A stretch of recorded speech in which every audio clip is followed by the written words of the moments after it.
rabbit holes and whatnot and talking about fear. But I think, but I'm gonna tell you one fear that probably would be fear. I was afraid in those years to become. Somebody actually pointed this out to me, but it's true. I was afraid to become a statistic. I was afraid of many days. Oof. I was afraid of losing my life. Man. There, that I would become a statistic of homicide for HIV/AIDS. Mm-hmm. I'm not putting down anybody who has it, but definitely in the 80s, that was a big thing. I never feared drugs, though. I had a certain sense about me about that. There was more of an internal locus of control with drugs. It felt like, than the external. Well, one thing the black community did was shame you from crack cocaine. It was going on all around us, but if you became a crackhead, then it was looked down like you were beneath something. And I believe that a lot of people just didn't want that stick. But it was never a thing that was in my family. But had it been, I could have become a statistic of that. Mm-hmm. I could have became that anyway. I'm no special than anybody who was walking around there, walking through that stuff. But that wasn't my thing. But I was very much afraid of a statistic of homicide and of HIV. Uh-huh. Yeah, it's so... Thank you for even saying that, because it makes me think, when I was arrested, when I was in New Orleans, and I talk about it in my book, so this is public knowledge. But I remember what... For real? Right.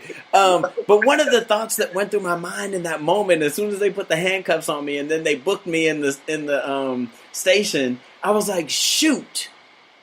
I probably said more than shoot.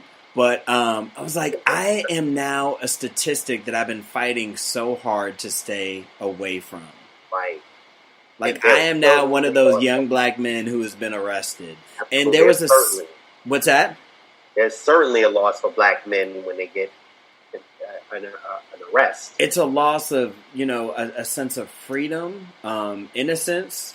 There's a sense of shame and guilt that goes along, and embarrassment that goes along with it. And, I had to get to the point of, and that doesn't diminish who I am. It doesn't make me any less of.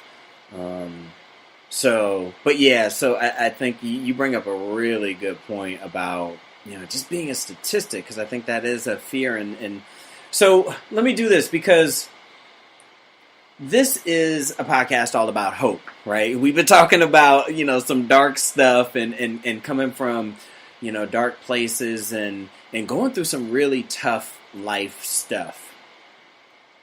So what kinds of advice would you give to the listener out there as they, and I know, like, one of the things that you and I have talked about are just your spirituality and how that has been helpful for you. But I'm just curious, like, what else in addition to that, or maybe that is what you decide to talk about, but what has been helpful for you as you cope and you work through? Well, first, I want to take a little bit of disagreement that this was a dark conversation. I don't know about anybody who's listening, but I heard also hope in this. Mm-hmm. I heard the power of human spirit to survive, mm-hmm. While watching for pitfalls, living through pitfalls, which means you're still living through, right? Yeah. So I heard hope in the middle of that, because loss is not always the negative connotation that we bring to it. Mm-hmm. You're right. And I'm going to say resilience too. But yes, thank you for pointing that out. Yeah. In 2002, I, embraced Buddhism as spirituality. See, I never could... I don't know, this might be too much too, talking about religion, but I never fully flowed in Christianity because of the gay thing, because I've heard so much, and there was a loss of choice there, I guess, mm-hmm. because somebody told me that it was bad and that God was going to punish me, and that influenced my thoughts, right?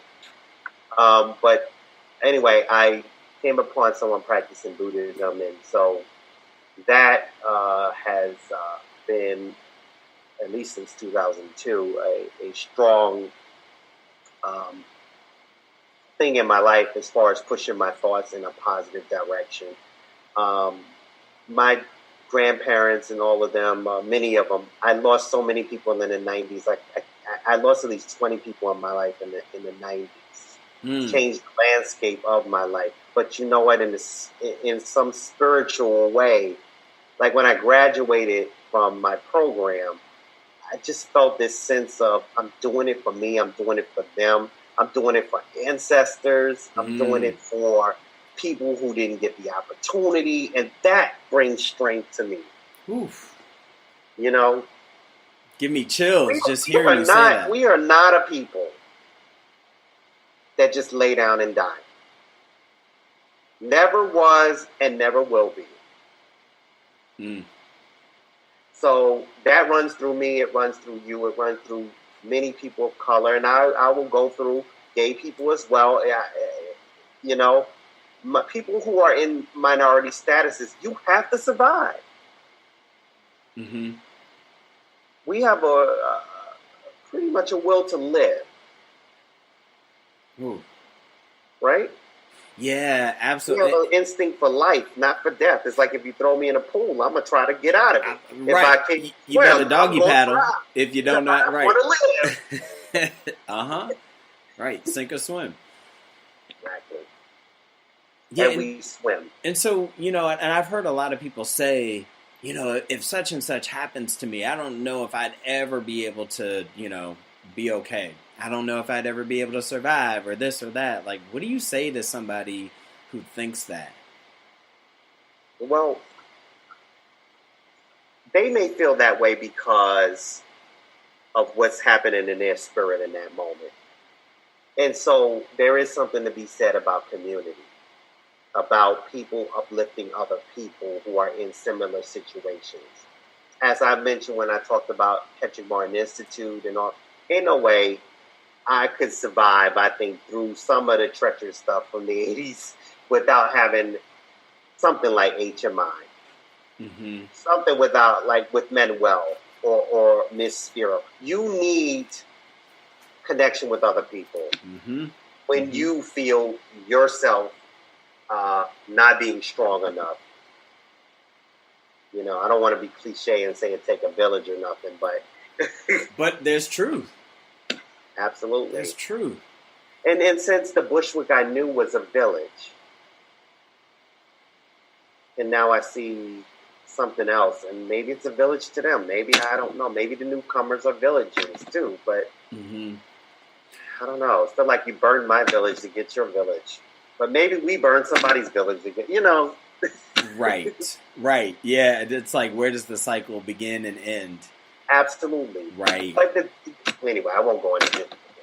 It's a whole long story. I even looked this all up about the history of my neighborhood. But anyway. Well, look, and that's part of your healing process, is just trying to get a better understanding of what led to the Bushwick of then versus the Bushwick of now. And I think that lends itself to your healing.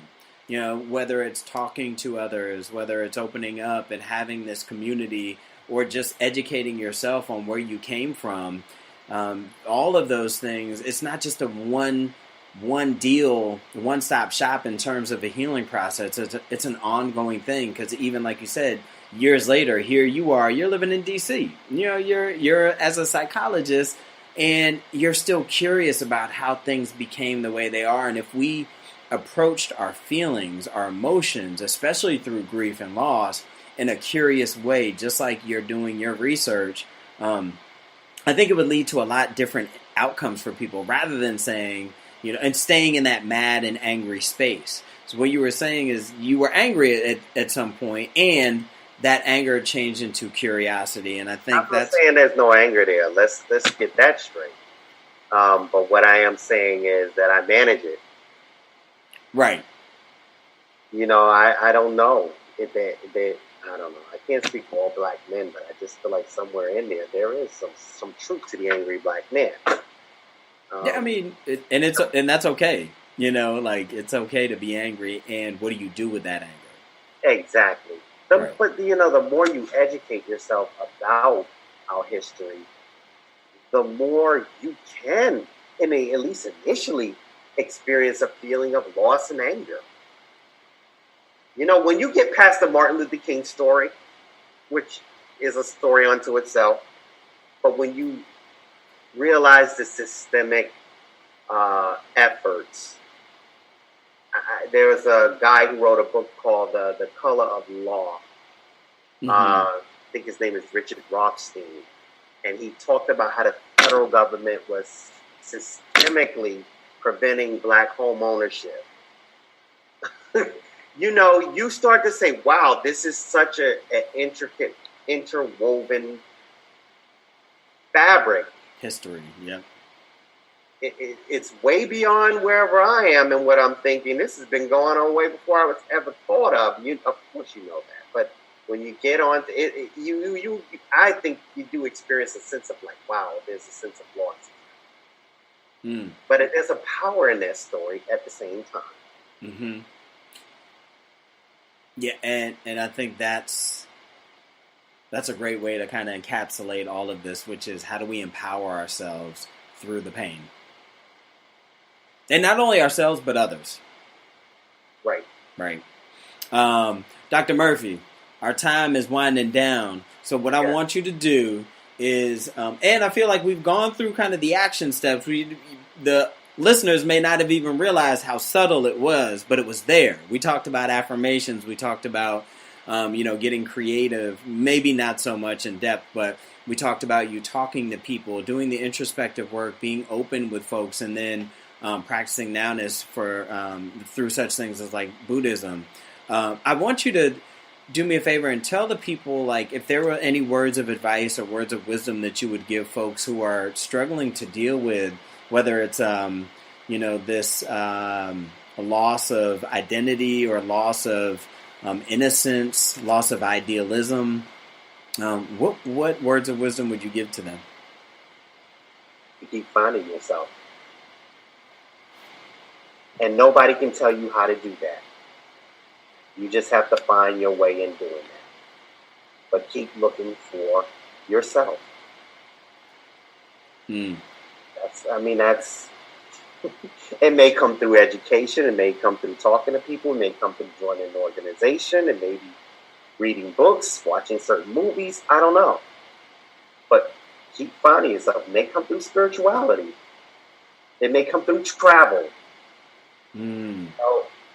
But I think it's the responsibility of each person, if they can afford to, find themselves.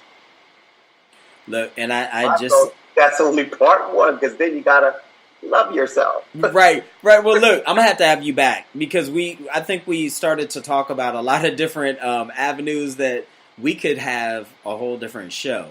Honestly, and I would love to have you back at some point. So, all right. But like I said in another podcast, the library is free. Yes. So, it's even on your desktop now. That's what I'm saying. On your phone, anywhere. So, no more Dewey Decimal System. One last thing. So, how can the people find you, or if there's any resources that you would like to guide them to, whether it's your own website or social media, or if you're not, I know you're not big on social media, but maybe there's a resource that you can guide them to that can help them make sense of some of this stuff. Where might that be? Oh, my website is anewleafpsychology.com. What is it? A New Leaf Psychology? Yeah. newleafpsychology.com. There's an A at the beginning? A New Leaf. Got it. I just want to make sure the people know. Yes. Don't want to have them go to... There will be more things to come from me. There will be different things. Maybe my own podcast. Who knows? Come on. Join me, brother. Join. There'll be some things to come, but I appreciate you asking me to be on, and I appreciate the work you do. I appreciate the spirit in you that wants to do this.